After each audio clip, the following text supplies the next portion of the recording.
Hello दोस्तों, मैं सौरभ द्विवेदी आपको आपका अद्भुत लर्निंग चैनल में हार्दिक स्वागत करता हूं।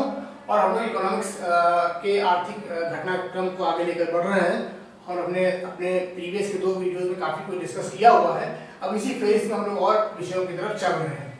तो चलिए हम लोग सीधे चालू करते हैं टॉपिक की तरफ, क्योंकि ये भी एक विस्तृत बड़ा एक चैप्टर है जो हम लोग इसको आज संपन्न करने की कोशिश करते हैं।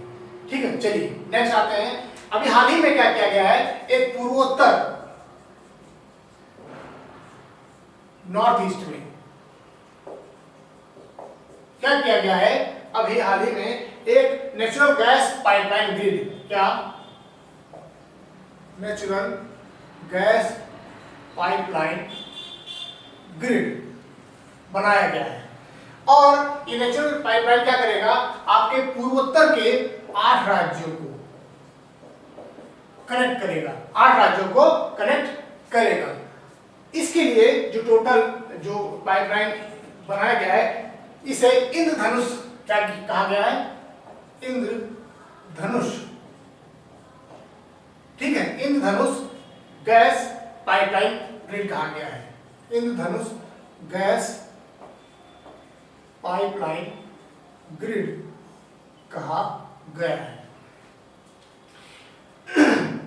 इसे 1656 किलोमीटर का बनाया जाएगा। कितना? 1656 किलोमीटर का बनाया जा रहा है विद द हेल्प ऑफ इसकी मदद से वायबिलिटी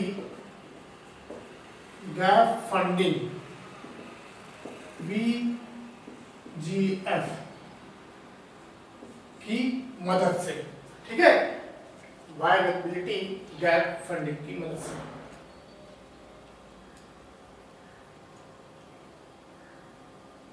ठीक, अभी हाल ही में क्या किया गया है, एक इन्वेस्टमेंट ट्रेंड मॉनिटर रिपोर्ट है। क्या है? Investment trend monitor report, trend monitor report. ये इन्वेस्टमेंट ट्रेंड मॉनिटर रिपोर्ट कौन जारी करता है? अंकटाड के द्वारा। इस अंकटाड के द्वारा भारत यानी विश्व के स्तर पर, वैश्विक स्तर पर जो इन्वेस्टमेंट आते हैं देशों में, उसकी बात करता है। और इसने क्या कहा है, भारत 16% बढ़ करके अब 16% बढ़ करके 8th प्लेस पर आ गया है, 8th प्लेस पर। भारत विश्व में 8वें स्थान पर है, जो कि इन्वेस्टमेंट को आप क्या करता है, खींचता है। और ये 16% बढ़कर के कितना जाने की बात कर रहा है, ये 16% बढ़कर के ये $49 बिलियन की बात कर रहा है, $49 बिलियन की बात कर रहा है। नेक्स्ट, राज्य ऊर्जा दक्षता सूचकांक। अभी हाल ही में सरकार ने खुद की राज्य दक्षता ऊर्जा सूचकांक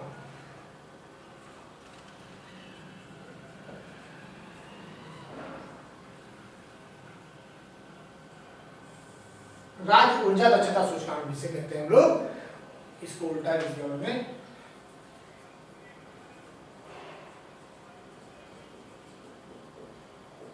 ठीक, इसके माध्यम से क्या है, ये कौन जारी करता है? BEE by bureau of energy efficiency जो आपकी है, BEE इसको जारी करती है। उसने क्या किया है, अचीवर श्रेणी में आपको हरियाणा, केरला और कर्नाटक स्थान दिया है। क्या नाम है? अचीवर श्रेणी में कौन है? हरियाणा, केरला और कर्नाटक।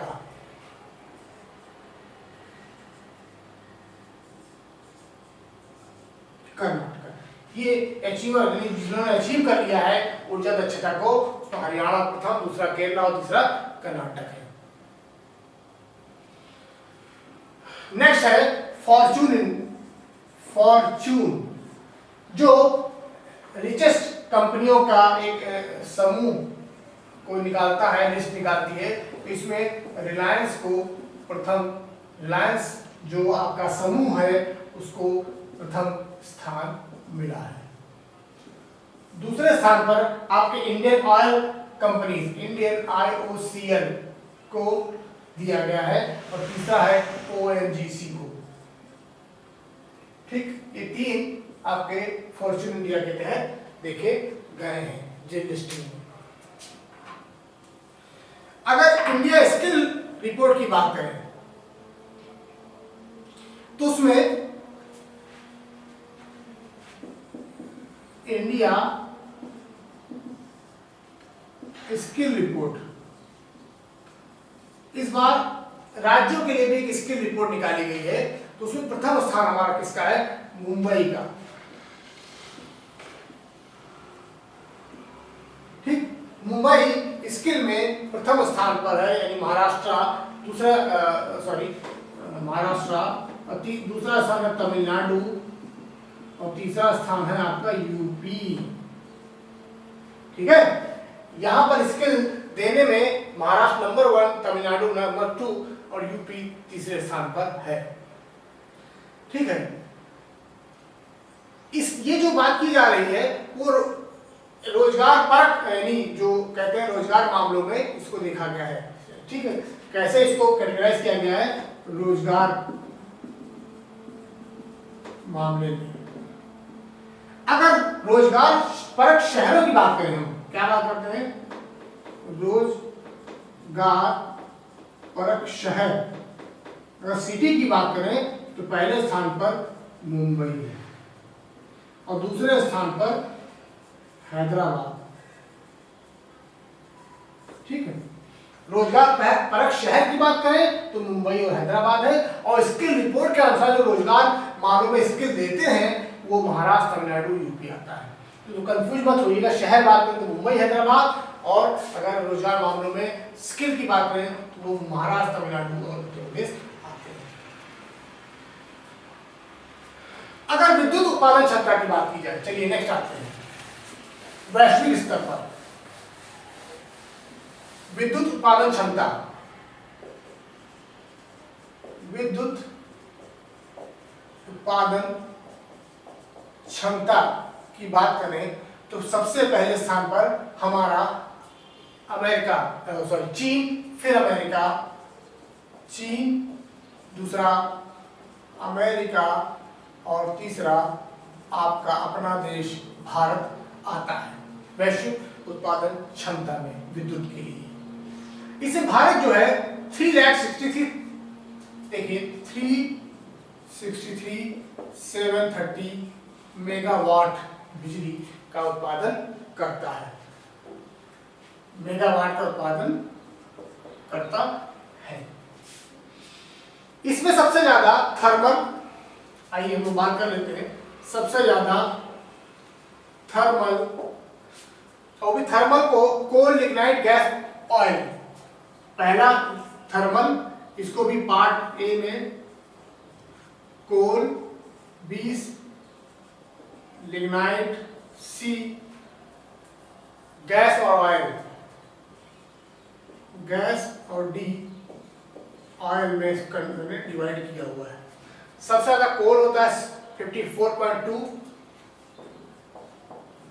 1.7, 6.9 and 0.2, 6.9 and 0.2।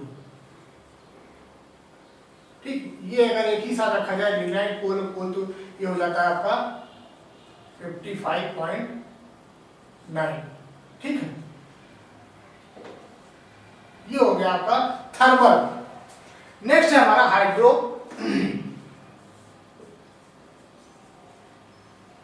हाइड्रो कितना है हमारा? 12.6। ठीक है, थर्ड सबसे ज्यादा हमारा फिर न्यूक्लियर है,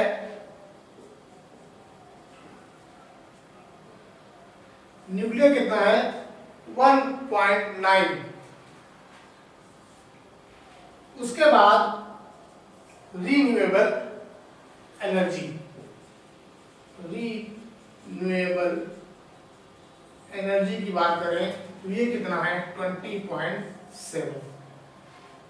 ठीक है, तो इस प्रकार से हमारा ये टोटल विद्युत उत्पादन जो है किस किस आधार पर होता है, ये आप इसको नोट डाउन कर लीजिएगा, इसको रट भी लीजिएगा, प्रश्न इससे बनते हैं।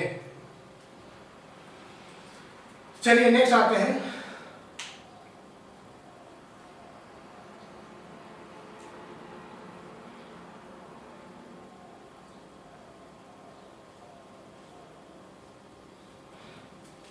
चलिए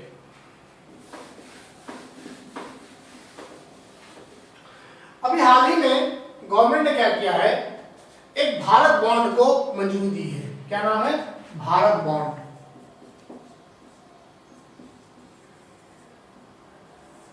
ठीक, भारत बॉन्ड को अभी हाल ही में मंजूरी दी है। ये क्या है? एक एक्सचेंज फंड है, एक्सचेंज फंड है जिसको अभी भारत सरकार ने मंजूरी दी है। नहीं, क्या हो सकता है कि जैसे किसी देश में अगर आप इन्वेस्टमेंट कर रहे हैं तो उसको भारत बॉन्ड के रूप में भी एज ए एक्सचेंज फंड के रूप में यूज कर सकते हैं। ठीक, अभी स्मॉल फाइनेंस बैंक की बात की गई है। क्या नाम है?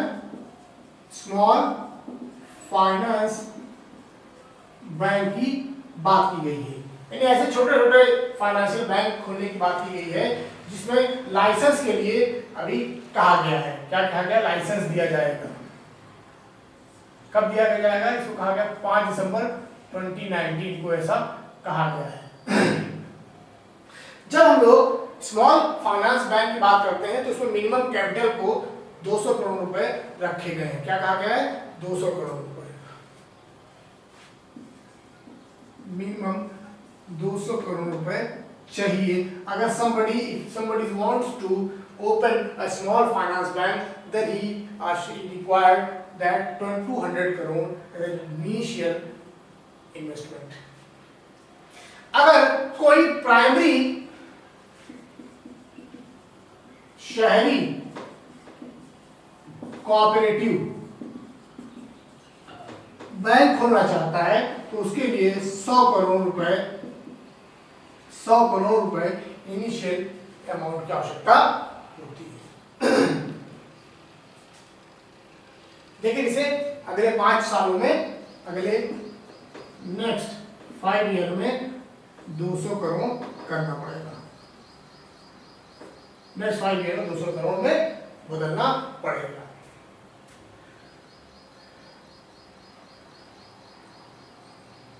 अभी हाल ही में एक अंकटाड ने लिस्ट जारी की है। अंकटाड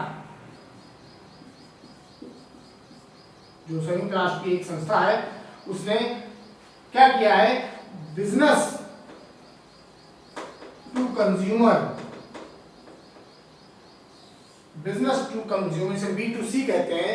इस B2C के लिए एक लिस्टिंग जारी की है, कॉमर्स इंडेक्स जारी किया है, B2C कॉमर्स इंडेक्स।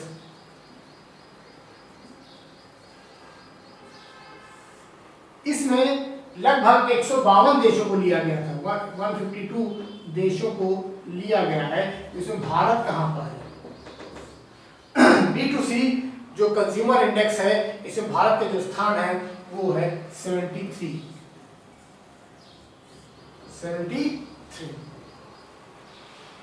ठीक, नेक्स्ट है भारत भ्रष्टाचार सर्वेक्षण रिपोर्ट।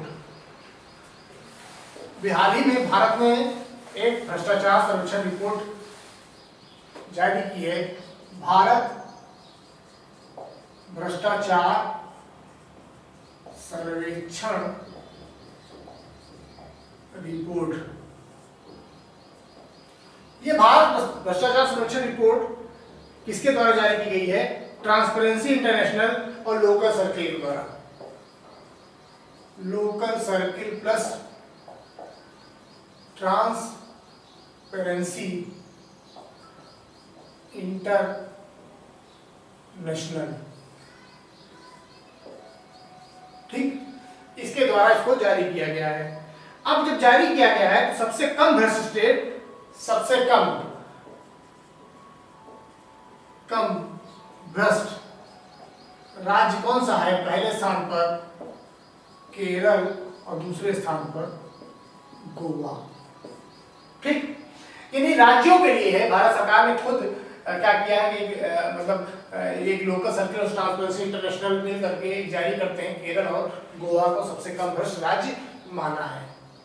इसके बाद गुजरात, उड़ीसा और वेस्ट बंगाल का नंबर है। तो टॉप 3 लिखता हूं गुजरात। थर्ड जो है हमारा जो नेक्स्ट है सबसे अधिक भ्रष्टाचार। भाई सबसे कम जान लिया तो सबसे अधिक भी तो जानना जरूरी है। पहले स्थान पर कौन है? राजस्थान। दूसरे स्थान पर बिहार, राजस्थान, बिहार और थर्ड स्थान पर उत्तर प्रदेश। ये है हमारी भ्रष्टाचार सूचकांक की रिपोर्ट। इसके बाद नेक्स्ट आते हैं हम लोग। अभी हाल ही में एक ह्यूमन ग्लोब रिच लिस्ट जारी की, ह्यूमन ग्लोब रिच लिस्ट। क्या नाम है?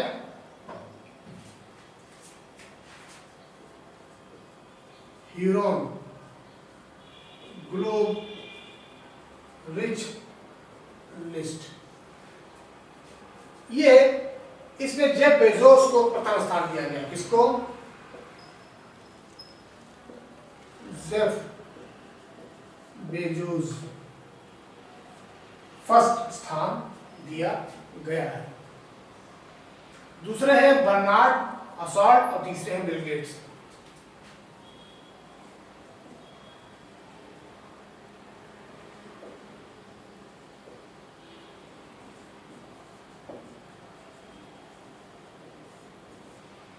ठीक, ये हो गए हमारे टॉप 3। ये जो आप जानते होंगे अमेजन के मालिक हैं ये। ठीक, बर्नार्ड असॉल्ट जो है वो एक LVHM कंपनी है, उसके मालिक हैं। LVHM करके मालिक हैं। और ये आप जानते हैं माइक्रोसॉफ्ट। ठीक, ये हो गई list, human globe rich list. दूरसंचार परिदृश्य के अनुसार सबसे ज्यादा जो एक ट्राई की लिस्ट आती है दूरसंचार परिदृश्य में, देखिए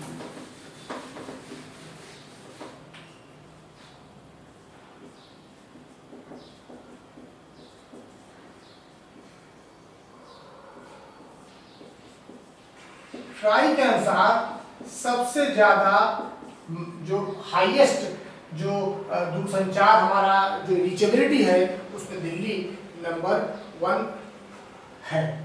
फर्स्ट नंबर पर दिल्ली है और लास्ट नंबर पर बिहार है। दिल्ली प्रथम है और सबसे आखिरी में अगर देखा जाए तो बिहार हमारा राज्य आता है। सबसे ज्यादा इसमें अब सबसे ज्यादा जिसको हम यूज करते हैं वोडाफोन को यूज करते हैं। दूसरे स्थान पर रिलायंस और तीसरे स्थान पर एयरटेल। इस प्रकार से इनको हम लोग सबसे ज्यादा यूज करते हैं।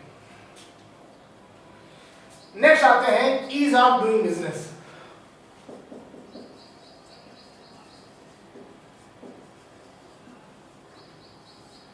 प्रथम स्थान पर नीदरलैंड है और अगर भारत की बात करें तो 63 प्लेस पर है। ईज ऑफ डूइंग बिजनेस की बात करें तो भारत 63वें नंबर पर है।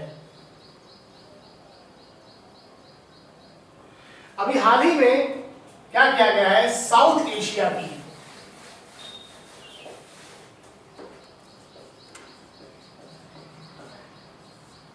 सबसे लंबी पाइपलाइन बनाई गई है और ये कहां से बनाई गई है? मोतीहारी से अमलेखगंज की तरफ। मोतीहारी अमलेखगंज। मोतीहारी कहाँ है? बिहार में और अमलेखगंज नेपाल में। ये जो पाइपलाइन है वो टोटल 66.92 66.92 किलोमीटर है। सबसे लंबी क्रॉस बॉर्डर, ये क्या है, क्रॉस बॉर्डर,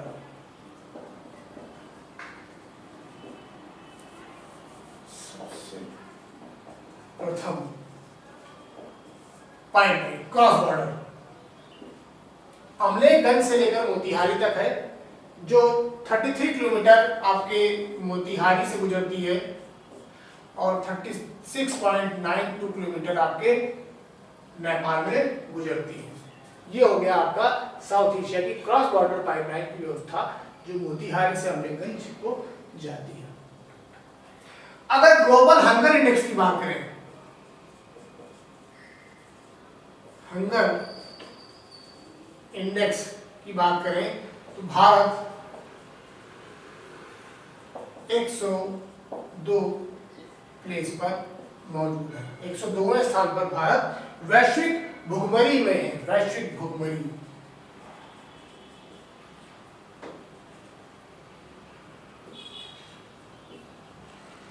ठीक है। दूसरा है global health security index. Global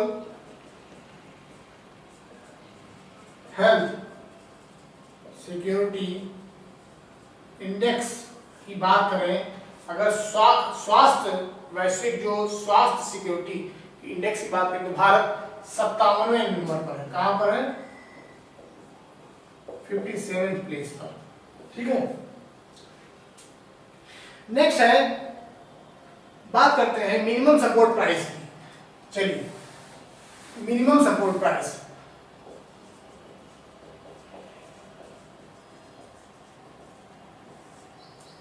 minimum support price क्या होता है? एमएसपी, ये खाद्यान्न के लिए दिया जाता है। तो जब खाद्यान्न की बात की जाती है तो रबी फसलों की बात करें तो रबी में हम गेहूं की बात करते हैं सीधे। ठीक है। और जो गेहूं की बात कर रहे हैं तो जो एमएसपी है इसमें 1925 रुपीज है। ठीक। इसके बाद खरीफ फसलों की बात करते हैं तो जो खरीफ फसल है उसमें हम लोग चावल की बात करें तो इसमें हम खरीफ उत्पादन की बात करेंगे। चलिए आते हैं हम लोग खरीफ उत्पादन।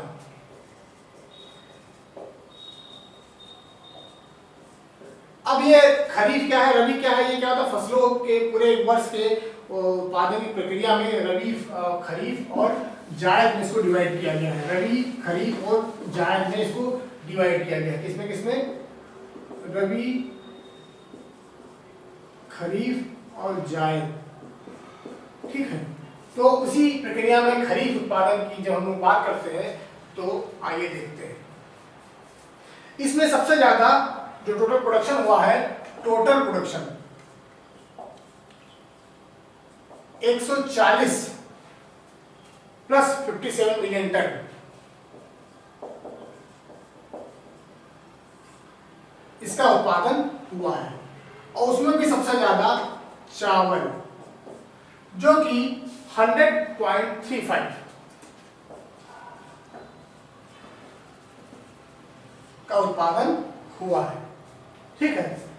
ये हो गया हमारा खरीफ उत्पादन में चावल की प्रोडक्शन दर। ठीक। नेक्स्ट आते हैं, इस बार कॉर्पोरेट टैक्स में कटौती की गई है और कटौती करके क्या किया गया है? 30% से घटाकर 22% कर दिया गया है। 22% करा गया है। ठीक, 22%। अब इस 22% में क्या किया जाता है कि सेस और कुछ सरचार्ज है।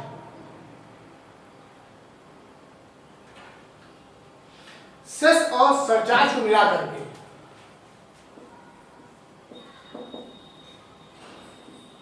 क्या करते हैं?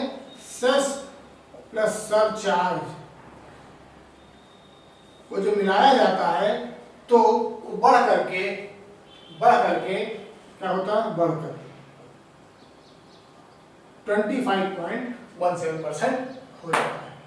ठीक, तो 30% फ्लैट रेट पे लगता था, जो 22% कर दिया गया है। लेकिन जब इसमें हम लोग क्या करते हैं, सेस और सरचार्ज मिला देते हैं, तो लगभग ये 25.17 हो जाता है। ठीक है, ये है कॉर्पोरेट टैक्स। ठीक है, इसके बाद हम बात करते हैं वैश्विक आर्थिक स्वतंत्रता की। क्या है? वैश्विक आर्थिक स्वतंत्रता।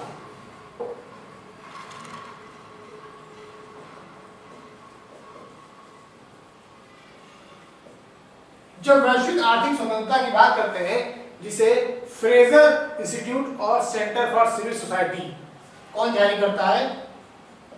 Fraser Institute plus Centre for Civil Society, ये दो संस्थाएं मिलकर इसको वैश्विक आर्थिक स्वतंत्रता को जारी करती है। इसमें भारत 79th प्लेस पर है। कहां पर है? 79th पोजीशन पर भारत है। फिर हम लोग बात करते हैं कुल खाद्यान्न की। टोटल भारत में कुल खाद्यान्न कितना उत्पादन किया गया? कुल खाद्यान्न की जब बात की गई तो हमने देखा इस बार भारत में 284.94 मिलियन टन खाद्यान्न का उत्पादन किया गया, जिसमें सबसे ज्यादा चावल 116.49 मिलियन टन, और गेहूं की जब बात की गई तो वो कितना है? 102.19 मिलियन टन। ये कुल खाद्यान्न की बात है, जिसमें से खरीफ, टोटल खरीफ की जब बात करें और रबी की बात करें तो टोटल जो खरीफ है वो कितना है? 141.3, और रबी की बात करें तो 143.2 के आसपास एक मिलियन टन खाद्यान्न की उपज हुई है। नेक्स्ट है भारत नवाचार इंडेक्स। भारत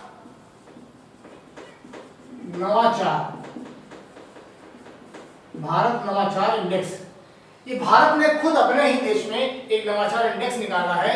इसमें प्रथम स्थान है कर्नाटक, दूसरा तमिलनाडु। कर्नाटक, दूसरा तमिलनाडु और तीसरा महाराष्ट्र। ठीक है, ये भारत नवाचार इंडेक्स जिसे भारत ने स्वयं जारी किया है। ठीक है, यहां पर 7वें स्थान पर यूपी है, 7th प्लेस पर यूपी है। नवाचार में उत्तर प्रदेश 7वें स्थान पर है। नेक्स्ट है लीड्स इंडेक्स 2019।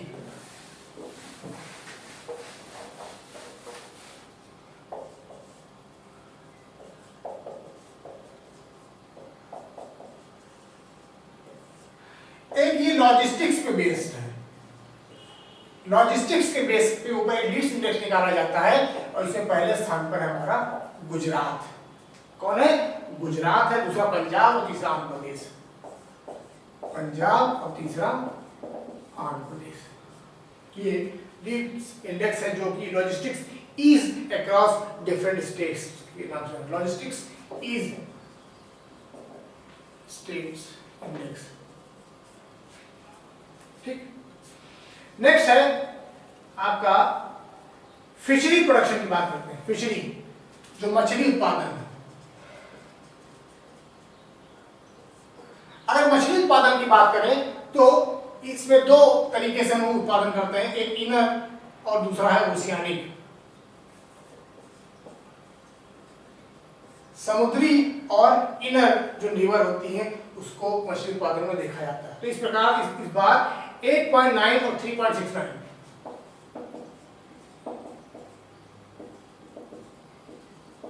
मिलियन टन, ये टोटल 12.59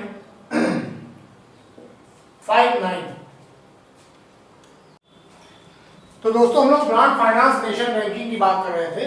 तो इसमें क्या किया गया है, भारत जो है, इंडिया की जो पोजीशन की बात की जाती है तो उसमें 18% की ग्रोथ हुई है।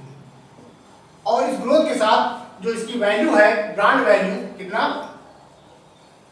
ब्रांड वैल्यू वो बढ़कर कितनी हो गई है, 2,56,200 करोड़। ठीक है, इतनी वैल्यूज की बढ़ गई है। पहले स्थान पर आपका यूएसए है, दूसरे स्थान पर चाइना है। ठीक है, और हम भारत की सीधे अगर बात करें तो इंडिया 7th प्लेस पर है। इंडिया 7th पोजीशन पर है। नेक्स्ट है हमारा, अभी हाल ही में क्या हुआ है, BSNL प्लस MTNL का विलय हो गया है। ठीक, और ये विलय कब हुआ है, 23 अक्टूबर 19 को। ठीक, इसके बाद एक और हमारा पॉइंट है इसमें, अगर हम बात करें आपके पशुधन गणना की, तो इस बार 20वीं पशुधन गणना की गई है। 20वीं पशुधन गणना की गई है और इस गणना में क्या पाया गया है कि आपके यहाँ पशुधन 535.78 जो है बिलियन क्या है, पशुधन है।